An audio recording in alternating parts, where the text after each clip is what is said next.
Hello प्यारे बच्चों, welcome back to organised knowledge channel. आज की वीडियो में डिस्कस करेंगे worksheet number 37 for class 8 Hindi व्याकरण की। बच्चों ये वर्कशीट है और ये वर्कशीट आपके लिए 18 फरवरी 2021 के लिए शेड्यूल की गई है। सो आज की वर्कशीट का टॉपिक हमारा बच्चों सर्वनाम रहेगा। वर्कशीट शुरू करने से पहले बेटा प्लीज चैनल को सब्सक्राइब कर लीजिए। प्यारे बच्चों, सर्वनाम के विषय में आप जानते हैं कि सर्वनाम क्या होते हैं। सर्वनाम सभी संज्ञा शब्दों के स्थान पर प्रयुक्त होने वाले शब्द हैं जो भाषा को संक्षिप्त और रचना की दृष्टि से सुंदर बनाने में सहायक होते हैं। ठीक है, तो उनको हम क्या कहते हैं? उनको हम सर्वनाम कहते हैं। तो देखिए, सर्वनाम जो है, अभी हम एक एग्जांपल ले रहे हैं। जैसे सीमा है। सीमा एक लड़की है। सीमा बहुत बुद्धिमान लड़की है। सीमा बहुत अच्छी जो है चित्रकला करती है। सीमा को डांस करना अच्छा लगता है। तो देखिए, बार बार जब हम सीमा का नाम का प्रयोग कर रहे हैं तो हमारा वाक्य अच्छा नहीं लग रहा, सुंदर नहीं लग रहा। तो अगर हम ऐसा करें कि सीमा एक लड़की है, वह बुद्धिमान है, वह बहुत अच्छी जो है चित्रकला जानती है, तो अगर हम सीमा बार बार प्रयोग ना करके वह का प्रयोग करें तो क्या होगा? हमारा वाक्य सुंदर हो जाएगा। तो और ये वह जो हमने प्रयोग किया वो क्या है? वो सर्वनाम है। सर्वनाम के भेद कौन से होंगे? सबसे पहला है पुरुषवाचक सर्वनाम। मैं, तुम, वह, वे, ये सब क्या है? पुरुषवाचक सर्वनाम है। सेकंड है निजवाचक सर्वनाम। निज का मतलब क्या होता है? निज का मतलब है अपना। तो निजवाचक सर्वनाम जैसे स्वयं, अपने आप, ये क्या है? निजवाचक सर्वनाम है। नेक्स्ट है निश्चयवाचक सर्वनाम, यानी जिसमें निश्चित है। जब भी हम किसी वस्तु के, किसी चीज के बारे में बात करेंगे तो हम जो है निश्चयता के साथ करेंगे। तो यह पुस्तक मेरी है, वह घर मेरा है, उसे, ठीक है, मैंने उसे पुस्तक दे दी। तो ये सब क्या होंगे? निश्चयवाचक सर्वनाम। अनिश्चय यानी जिसमें निश्चित नहीं है, कोई आया है, हमें पता नहीं है कौन आया है, कोई आया है। कुछ, उसने मुझे कुछ पैकेट दिए, ठीक है, तो हमें नहीं पता कितने पैकेट दिए, कुछ पैकेट दिए, तो ये क्या हो जाएगा? ये अनिश्चयवाचक सर्वनाम हो जाएगा। नेक्स्ट है संबंधवाचक। ठीक है, जो करेगा सो भरेगा, तो ये क्या है? ये संबंधवाचक है। दो वाक्यों के बीच में जो संबंध दिखाएगा उसको हम संबंधवाचक सर्वनाम कहेंगे। जिसे, ठीक है, नेक्स्ट है प्रश्नवाचक, यानी जिसमें प्रश्न होगा। कौन है? दरवाजे पर कौन है? ठीक है, तो क्या है? तो ये सब क्या है? ये प्रश्नवाचक सर्वनाम हो जाएंगे। नेक्स्ट देखिए, आइए सर्वनाम का अभ्यास करते हैं। तो पहला दिया गया है निम्नलिखित सर्वनामों का प्रयोग कर वाक्य बनाइए।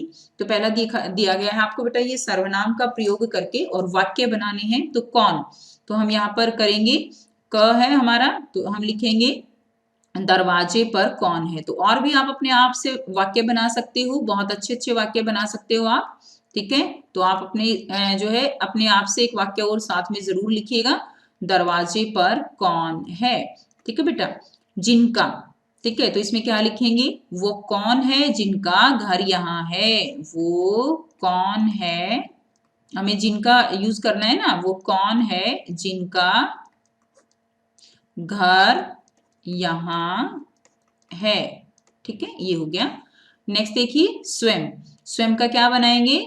अपना काम स्वयं करो। अपना काम हमें स्वयं करना चाहिए या अपना काम स्वयं करो। नेक्स्ट देखिए इन्होंने। इन्होंने का क्या बनाएंगे? इन्होंने, इन्होंने वह पुस्तक लौटा दी है। लौटा दी है। ठीक है बेटा। नेक्स्ट देखिए कोई। तो क्या करेंगे? कमरे में, कमरे में कोई है।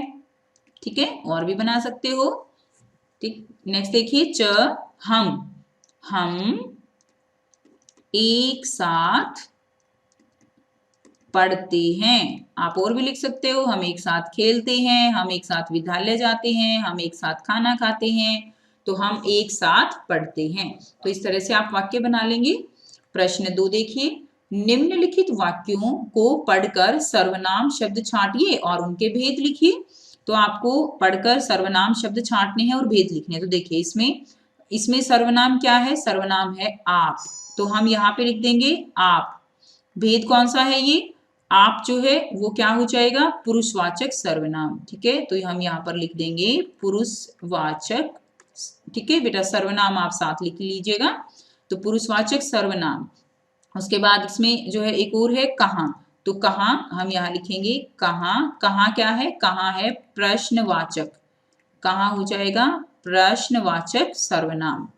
नेक्स्ट देखिए जैसा करोगे वैसा भरोगे, तो हम यहाँ पे भेद लिखेंगे, पहले जैसा और दूसरा भेद लिखेंगे वैसा। तो ये क्या है, दोनों ये संबंध है ना, तो यहाँ पे हम लिख देंगे संबंधवाचक सर्वनाम। ठीक है, संबंधवाचक सर्वनाम, ये आप लिख लेंगे बेटा। नेक्स्ट देखिए यह ग दिया गया है, यह मेरी पुस्तक है, तो इसमें हो जाएगा एक तो यह सर्वनाम हो गया और एक हो गया मेरी। तो यह मेरी पुस्तक है, तो यह निश्चय है ना, तो इसमें लिख देंगे निश्चयवाचक। ठीक है, और मेरी है तो मेरी कौन सा है, मेरी है पुरुषवाचक, तो आप इसमें लिख देंगे मेरी है पुरुषवाचक। नेक्स्ट देखिए घ भाग है, वहां कोई छिपा है, तो वहां कोई छिपा है, तो इसमें हो जाएगा एक तो वहां हो गया वहां और एक हो जाएगा कोई। ठीक है ना, तो वहां क्या है, वहां तो निश्चय हो गया कि पक्का पता है कि वहां कोई है, निश्चयवाचक, और लेकिन ये नहीं पता कि छुपा कौन है, तो क्या हो गया अनिश्चयवाचक, तो यहाँ पे हो जाएगा अनिश्चयवाचक। ठीक है बेटा।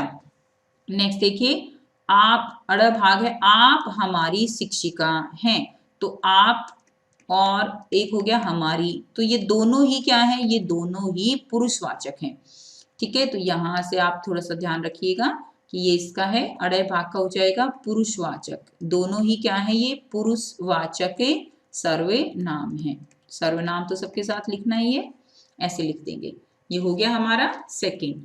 थर्ड देखिए उचित सर्वनाम द्वारा रिक्त स्थान भरना है, जरा देखो बाहर कौन खड़ा है, तो इसमें क्या आ जाएगा बाहर कौन खड़ा है या बाहर कोई खड़ा है, तो आप लिख देंगे बाहर कोई खड़ा है। ख देखिए डैश कुछ भी नहीं जानता है, तो इसमें लिख देंगे वह कुछ भी नहीं जानता है। ठीक है, वह कुछ भी नहीं जानता है। ग भाग लिखेंगे डैश तुम मेरे साथ घूमने चलोगे, तो यहाँ पे क्या लिख देंगे क्या तुम मेरे साथ घूमने चलोगे। घ भाग है छात्र अपना काम डैश कर रहे हैं, छात्र अपना काम स्वयं कर रहे हैं। अड़य भाग है जिसने परिश्रम किया होगा वह सफल होगा, तो बेटा अगर आप मेहनत करोगे तो आप अच्छे से जरूर सफल होगे। ठीक है, तो ऐसे आप वाक्य कंप्लीट कर देंगे। तो ये हो गई आपकी आज की हिंदी की वर्कशीट, और वीडियो अच्छी लगी तो बेटा चैनल को सब्सक्राइब कर लीजिए। ठीक है, वीडियो को लाइक कीजिए और सब्सक्राइब कर दीजिए।